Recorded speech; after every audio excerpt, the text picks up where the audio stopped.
Mr. Shipman's class, Mr. Shipman's class. Mr. Shipman's class, Mr. Shipman's class. Mr. Shipman's class, Mr. Shipman's class. Mr. Shipman's class, Mr. Shipman's class. Mr. Shipman's class, Mr. Shipman's class. Mr. Shipman's class, Mr. Shipman's class.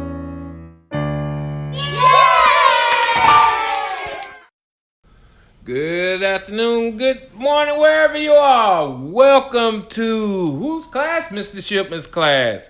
This is the beginning of our third season, and we got a little special podcast for you today.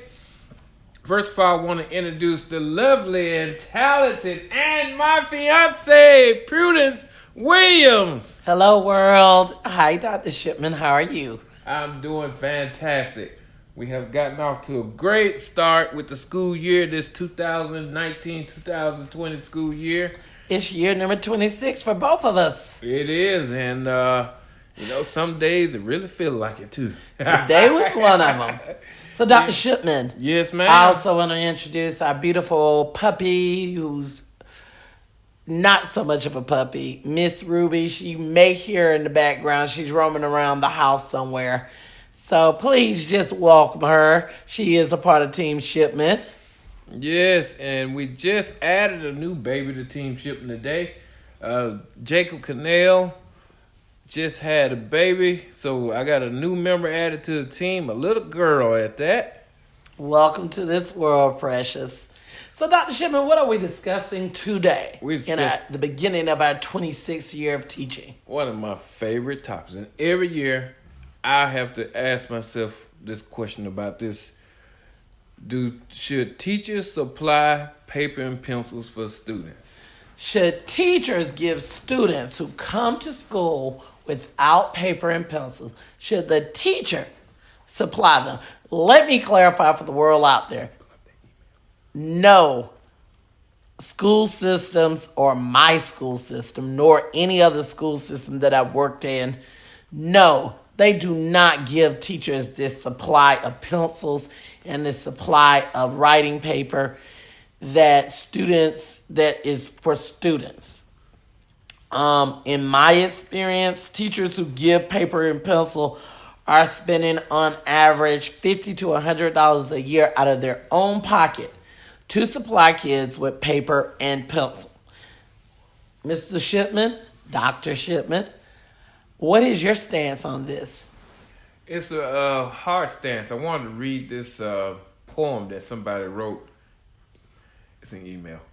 This poem that somebody wrote that a student said why they didn't have pencil and paper. So I've read this poem, Dr. Shipman, and it plays to the heartstrings, and I'm going to read it now, maybe. So keep on talking while I get this open. So one of the hardest dilemmas I have every year, I've done it for 26 years now. I've always supplied paper and pencil. And it's like part of my regular bill.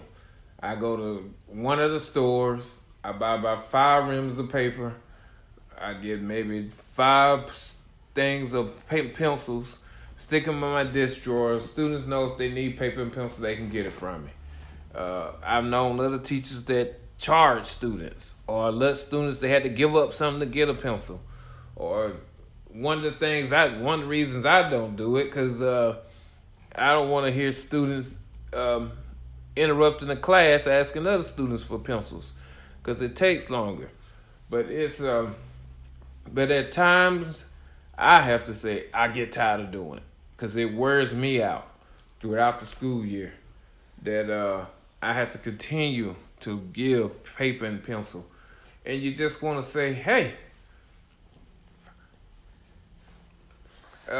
can you ask your parents? That's at the store, you can buy a pack of paper for 99 cents, or you can get 10 pencils for 99 cents. And I understand some people, you got to make some hard decisions about paper and pencil. And some people might say, hey, look, I got to pay this light bill, or we need to put food on the table tonight. You just go to school and ask somebody. Somebody will give you paper and pencil. But at times, and that happens. But then other times I see students with brand new haircuts, paper, shoes, clothes that look better than mine. And you have to say, and they come up to you and say, "Can I borrow a pencil?" You can't borrow a pencil. You want to have a pencil. What you going to use all day if you borrow one? All right, we want to read this poem to you real quick about a little kid that needs a pencil.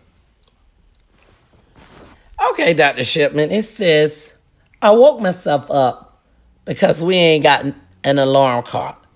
Dug in the dirty clothes basket because ain't nobody washed my uniform. Brushed my hair and my teeth in the dark because the lights ain't on. Even got my baby sister ready because my mama wasn't home.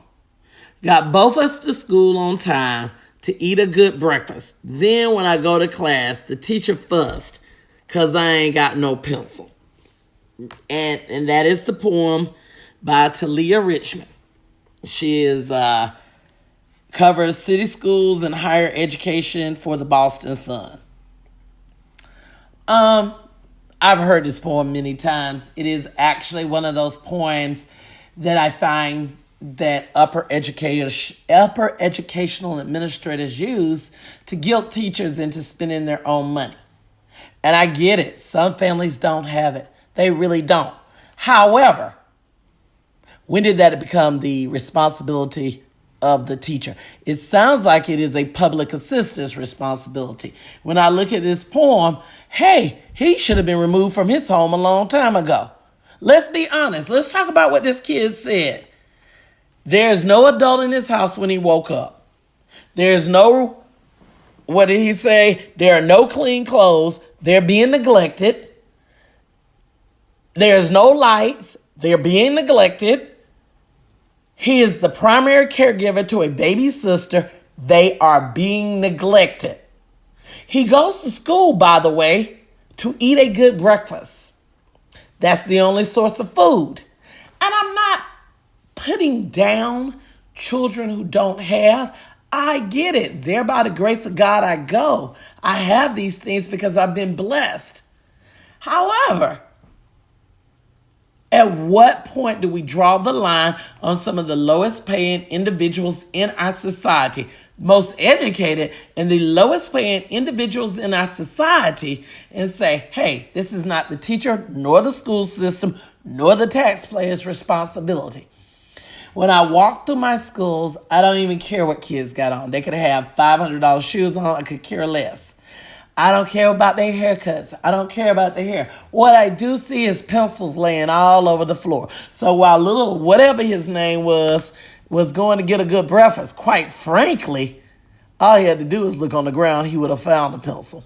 I pick up pencils every single day. I have this bucket in my class. Now, I've had that bucket probably 20 years now. Got my name on it, Mr. Shipman. I get that bucket, and I find pencils in the room, around the school. I pick them up. I put it in that bucket. I remember even one year, I had a custodian. They have a fancy name now.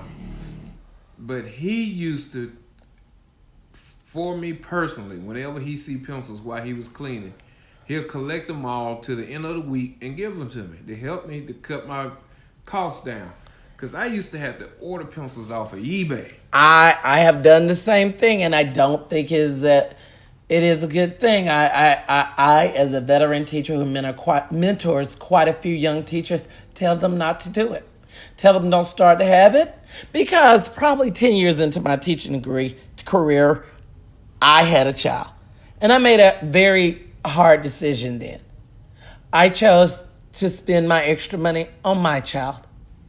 I chose to make sure that he got the best of me, and that included my finances. And what I said in my class was this: you know where that yellow bus is taking you every morning. I don't teach kindergarten. I don't teach elementary school. I teach middle school, upper middle school, not even 6th or 7th grade. I teach primarily 8th grade. You know where that yellow bus is taking you every day. Act like it is a priority. Treat that yellow bus and the place it is taking you as a priority. I have had poor kids. I have had wealthy kids. This is not an economic situation. It is a priority situation. It is, do the kids value the education they're getting? Because what I have found is kids who value their education walk in ready. Even if that means, now I do have a policy. And so when I say even if that means, my policy is if you walk in that building and you don't have a pencil, come to me. I will get you one before the day starts because you have made it a priority. If you walk in that building and you don't have paper, come to me before the day starts and say, I don't have paper, and I will make sure you have paper. But if you wait until I stand up and start teaching by the way, guess what? I'm in school and I guess I'm here to do some schoolwork. I guess I need to get a paper and pencil. Where am I going to get that from? Don't bother me. Or let me tell you the one thing that really gets me. I'm trying to figure out, maybe somebody can help me out there. Email us. TerrenceShipman.com. Yeah, email us or message me. Some kind of way, get in touch with me and tell me this answer. What's inside these bags that these kids are carrying around every day? And we'll hold on to them like they have $1 million inside. And you say get some paper out, and they can't reach in the bag and bring none out. You say get a pencil, it's not a pencil in the bag. I don't require crayons. I don't require glue. I don't require scissors. I buy all of that out of my money because I respect parents having to spend so much money, especially if you have multiple children. But my goodness, it's school. Paper and pencil are the very absolute least a child should show up if they're planning for success. So no, Dr. Shipman, I do not buy paper.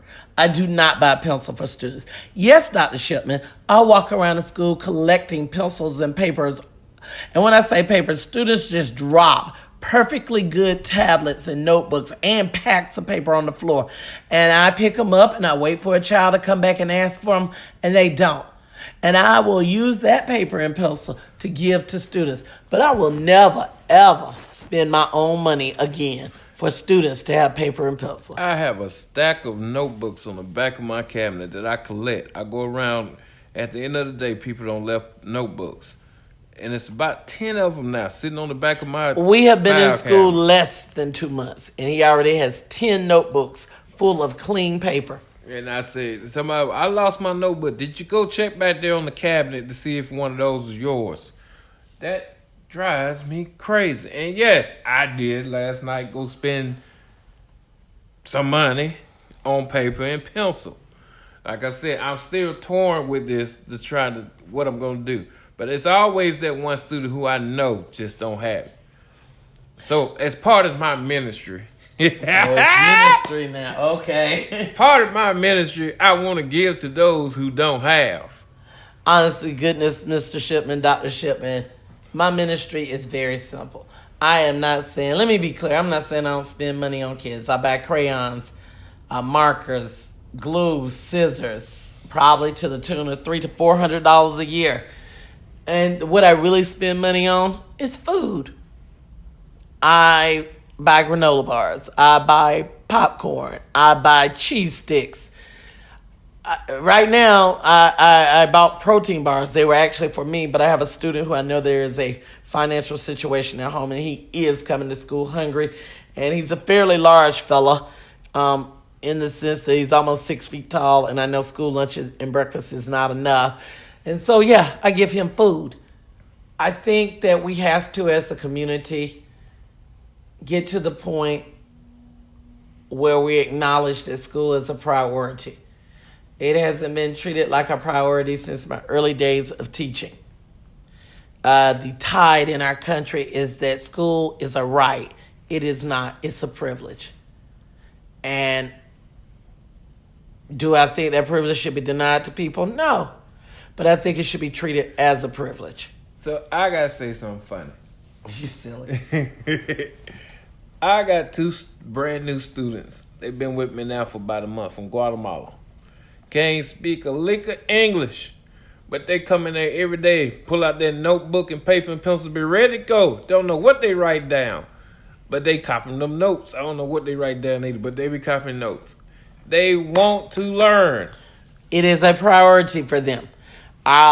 American children tend not to prioritize school. American families, I would say upwards to 85% of American families.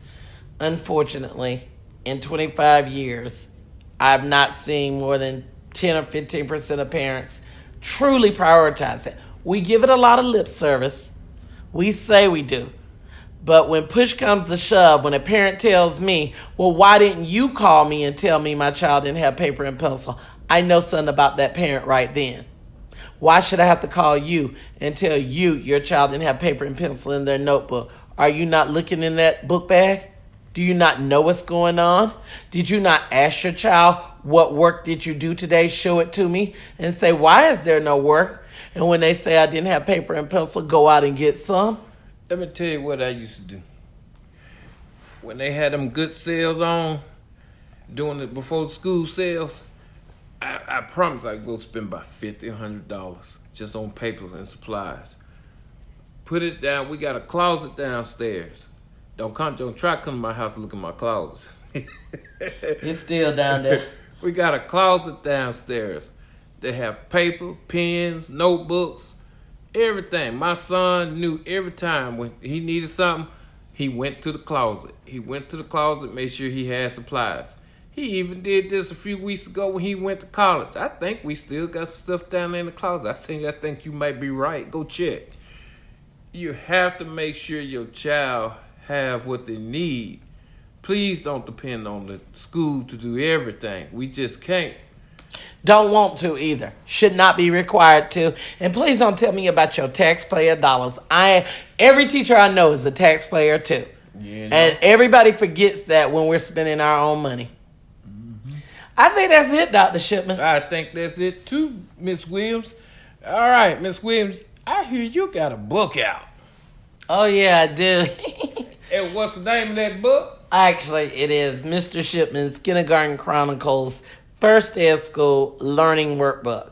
It is available on Amazon. If you bought Dr. Shipman's book, it is a corresponding workbook. It is designed for anywhere from an eager 4-year-old to a sliding behind 3rd and 4th grader. It covers reading comprehension, writing, sight words. Please go to Amazon and check it out. My name is Prudence Williams. If you search it, it'll pop right on up. Everybody who has seen this book, open this book and say they love it. It is one of the best workbooks they have ever seen. And I say it's a mixture of old and new.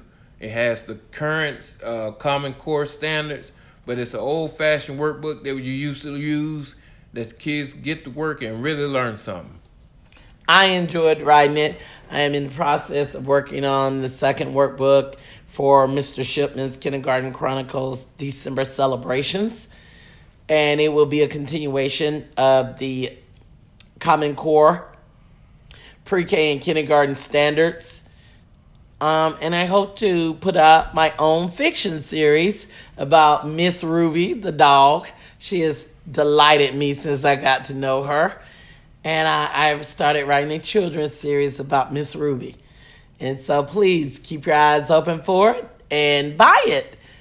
Thank y'all so much for being with us tonight. Remember to check us out on Facebook, on Instagram, on LinkedIn, on what else, Dr. Twitter. Twitter. We're here. We would love to hear from you. And y'all have a wonderful night. Oh, by the way, Dr. Shipman and I, between the two of us, have 4 college students. Yes. Sharante, BJ, Khalil, and Zaire. And we just had one that graduated. Yes, I was going to say that. And we have a recent graduate. And we got a grandbaby on the way. Yeah, he'll be here in a couple of weeks. Yes. We're very proud of our team Shipman, our personal and extended team Shipman. And we look forward to great things.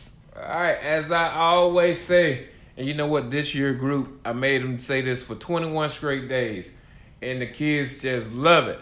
I am special. I am smart. I am somebody. We'll see you next time on Mr. Shipman's class.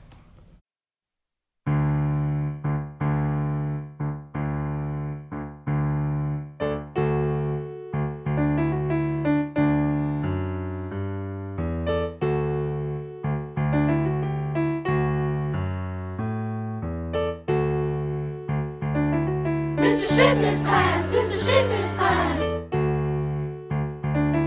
Mr. Shipman's class, Mr. Shipman's class. Mr. Shipman's class, Mr. Shipman's class. Mr. Shipman's class, Mr. Shipman's class. Mr. Shipman's class, Mr. Shipman's class. Mr. Shipman's class, Mr. Shipman's class.